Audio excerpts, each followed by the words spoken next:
Nice rainy day here in Nebraska. It was 85 degrees yesterday. Today the high is like 60.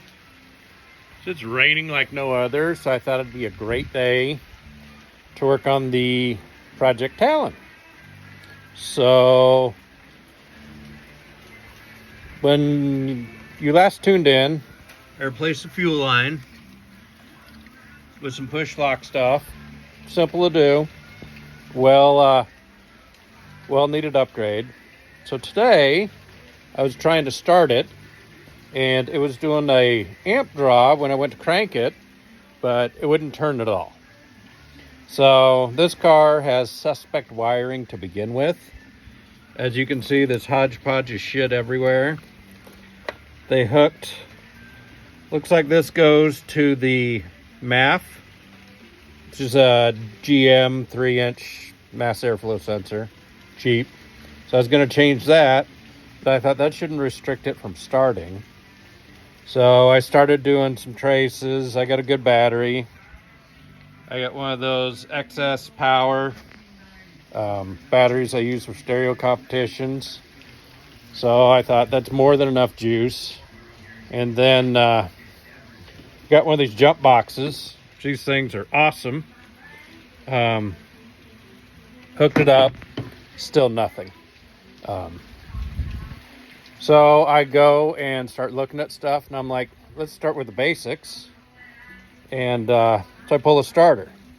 So I just took my starter in, and the thing wouldn't even engage the solenoid. The thing is seized. So looks like a new starter's in my future. When I crawled underneath, I saw some of the amazing craftsmanship that's been done. My wideband sensor, which that's used to be, I don't know what they go for now. It was a $150 sensor. Has been cut. So I'm guessing when they swapped the motor, instead of undoing the plug like a normal person, they decided to cut it. The only way I remember is because it's got a little Audi symbol for the wideband, because that's what everybody used to use. So yeah, so it looks like it's going to be a long road of wiring. I'm half tempted just to pull the whole damn wiring harness and see all the things that has been done incorrectly. But like I said, I got it pulled. I've been doing research about how to mount the battery in the trunk, because that looks like their intention at one time. Battery tray is gone. So yeah, so we'll have to see, because I think that's for the cruise. We'll have to see. Once again, I'm using these tools I get off of TikTok shop, and I love this little $30 freaking ratchet. I've had this thing for like 4 or 5 months. I got it with 2 batteries. I still haven't charged the damn batteries. These things are a lifesaver, and they're so much better. You know, I'm a Milwaukee guy, but I'm not dropping $150 on a Milwaukee freaking ratchet. So this is going to be day one of trying to find some of the issues. So it's just crazy, some of the shit that they did. It just, you know, I'm a long time car guy. My next video, I found my binder that I did way back in the day when I got everything off of the internet, because everything used to be, instead of Facebook and TikTok and all that other shit, everybody did stuff on message boards. So I'm an old message board guy. I've got about 80 pages printed off that I found starting all the way back to 2003. Doing simple kits from anything from the free mods to, I have all my receipts from when I got the Stage 4 built trans from Shepherd. John Shepherd Racing. Super nice guy, but that was, 20 years ago. I don't even know if he still races. I'm sure he probably does. He had one of the world's fastest all-wheel drive DSMs. The world's changed a lot in 20 years. I've been away from it, but I'm about ready to go back to basics. I've got a DSM link for this.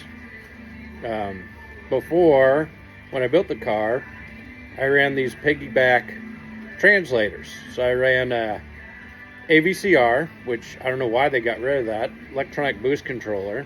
They put a manual one in that you can build at Home Depot for 12 bucks. I had a SAFC to control my fuel, given the DSM link's a hell of a lot better setup. I need to switch this over to speed density so I can get rid of this mass airflow shit. Before that, when I built this, I ran a GM mass airflow sensor translator, which that was this box that mounted underneath the hood that had dip switches, had 4 different dip switches. And when I put it together, everybody knew about them. Nobody knew how to tune with them. So I had to butt tune everything with it.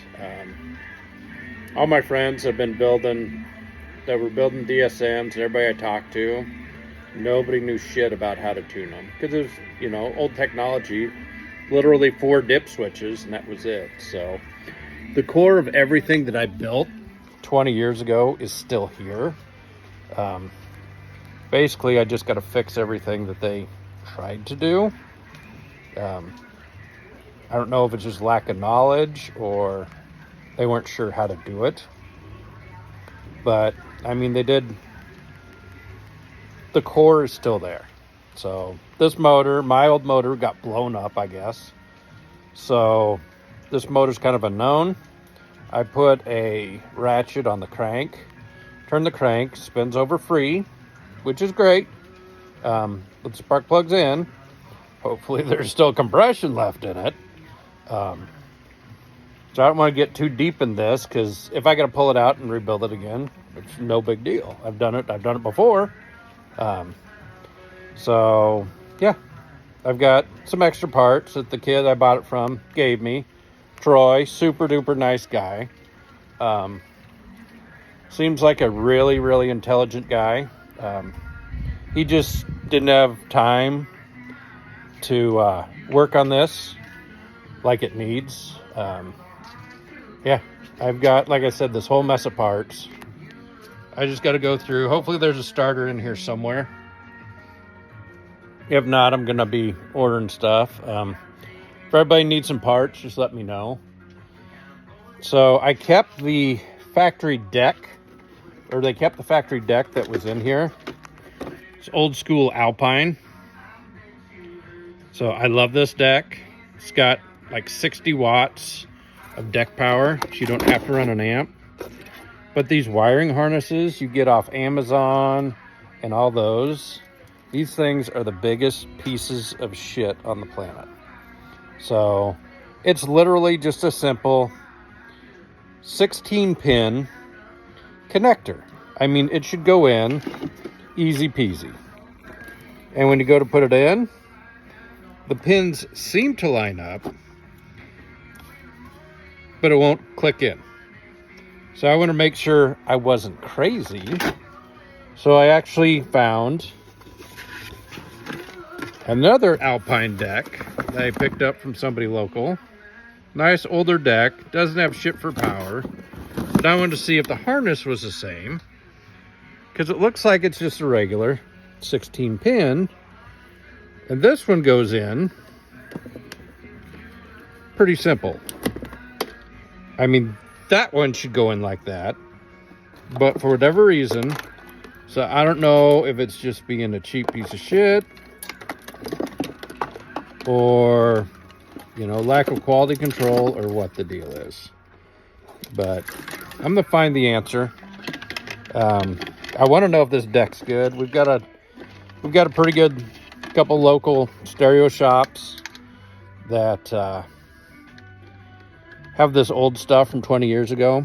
I just want to see, once again, if it'll work. Because if it'll work, I'd love to have it back in.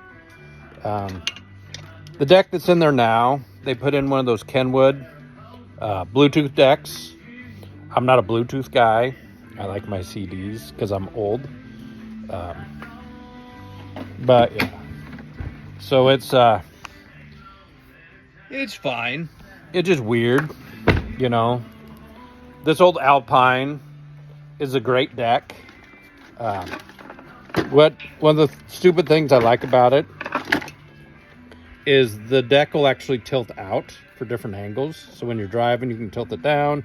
Simple operations. I don't care about talking through my radio. I don't care about hands-free. I don't need 6 different amps running everything. So that's my update for right now. I will let you know what happens after I get a new starter and see if this beast will crank. I think that's probably the biggest issue right now. Thanks.